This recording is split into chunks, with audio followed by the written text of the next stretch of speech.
are tuning into the Wild Folk Podcast. If you love learning and interweaving health, self-growth, and making magic, this is the show for you. Hillary is a certified clinical Ayurvedic practitioner with the eye of a fine artist, specializing in customizing herbs, nutrition, and habits that support your body's unique cyclical rhythms. Stirling spends her time writing, teaching, and dancing with ideas at the intersection of neurodivergence and creativity, and she's building systems to assist you in manifesting a magical life where you are the hero of your own story on a planet that is thriving. It's prime time to climb out of the broom closet, my friends, because our Earth needs your wild magic right now.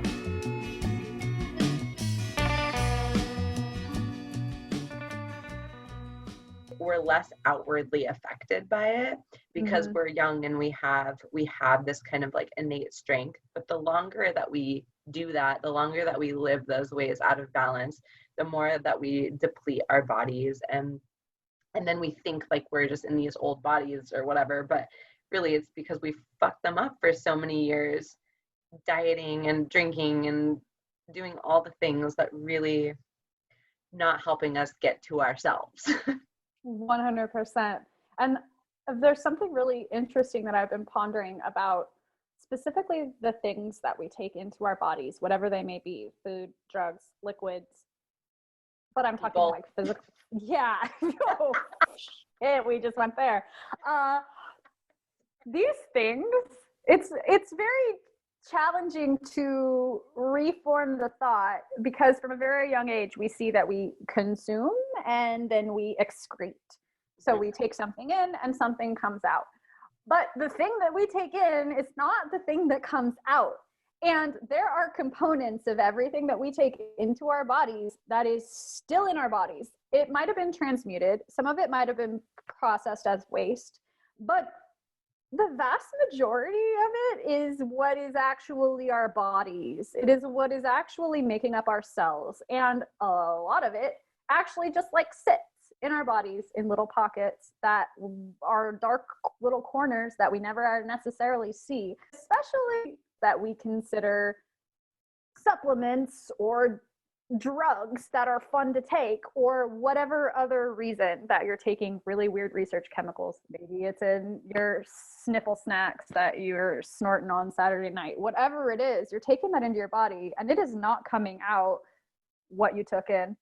Yeah. I've been thinking a lot about that because I've been processing the fact that I have organs that are not processing things, and that these particular organs have a tendency to allow the buildup of chemicals over time to recrystallize and solidify in the organ tissue.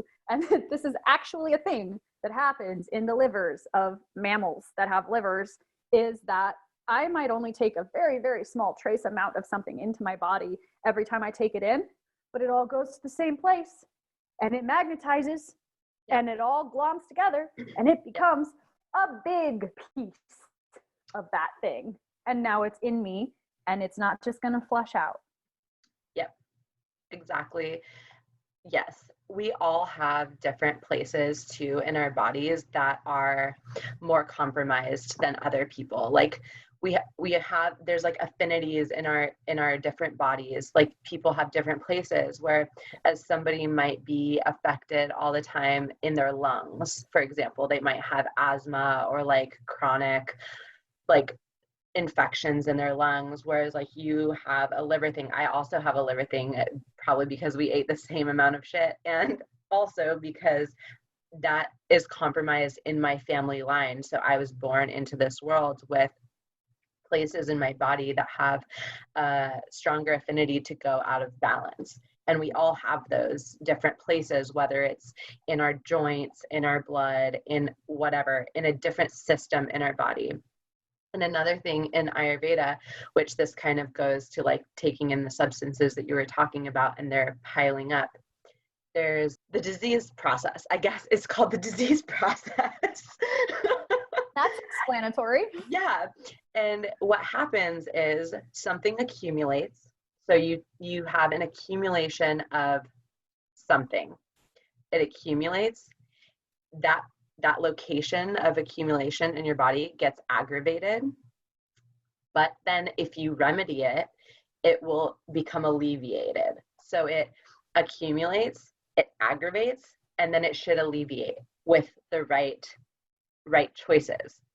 But because we're so far from these right choices for us personally, what happens is something accumulates. We'll just do an example of like way too much nut butter and raw food and all the things. Our liver becomes aggravated. If we change our diet here and change what we're doing and process our anger and all the different things, because anger is of the liver, it will alleviate. But usually that's not the case. So instead, it accumulates, it aggravates, and then it overflows into an organ system.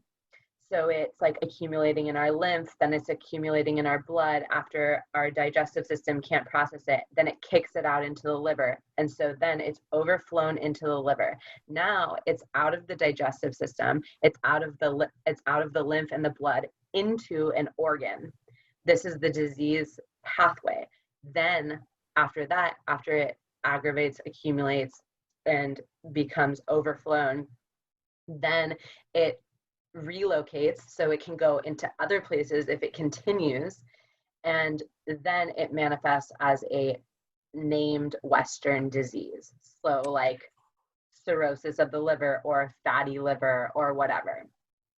But the thing is, and oftentimes it's a long process before it gets there. It's a long process. And that's the thing, is like, it always starts with the digestive system, what we're consuming. Our digestive system deals with it first. And then it goes through our different tissue layers, lymph, blood, muscle, fat, bone, and then like our reproductive systems, and then our nervous system. And it goes through these layers. Those are the layers in order of what things go through. And so we're getting signs and symptoms and things all the time that we are in aggravation or overflow. And we can work the same way that we work ourselves into fucked up situations, we can reverse them by making different choices every day. We just make simple shifts, can reverse these processes.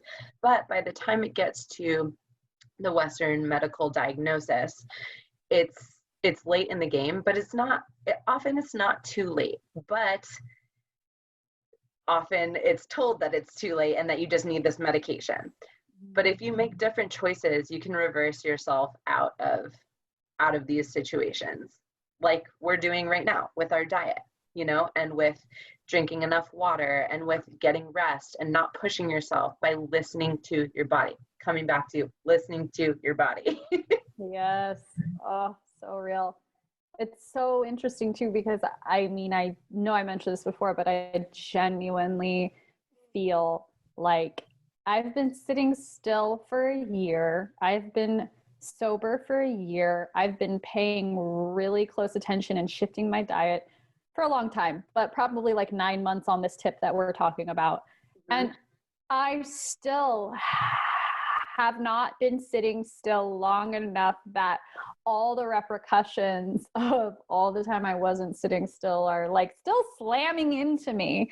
Yeah. Like it's like a train, or like playing the slinky down the stairs. It's like the engine, have been at the station for a while, but man, those train cars are still rolling in.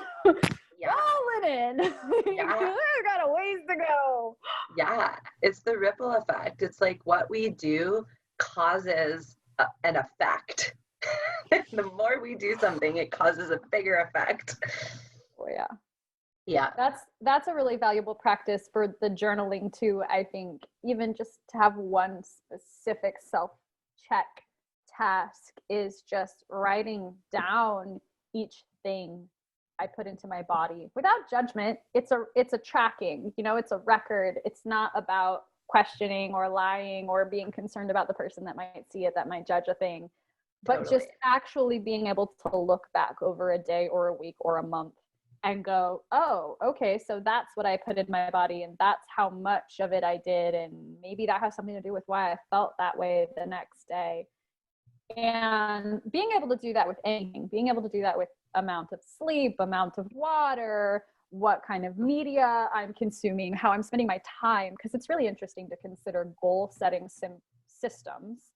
Yes. And like how much time you need to allot for each task, because how can I even pretend to know that I need 45 minutes to do this particular thing if I've never actually timed how long it takes me to do the thing?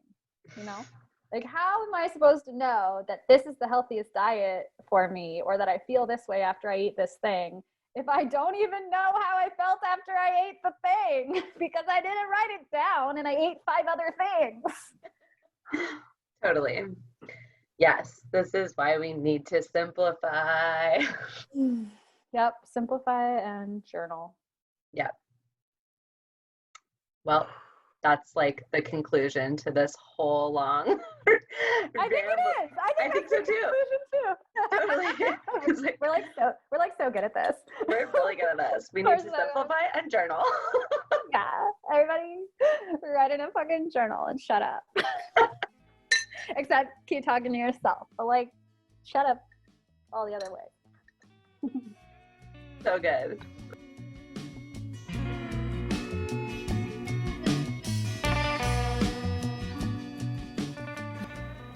Catch up with us on the blog at wildfolkwitchmuse.com to stay up to date with our latest book release and receive exclusive discount codes.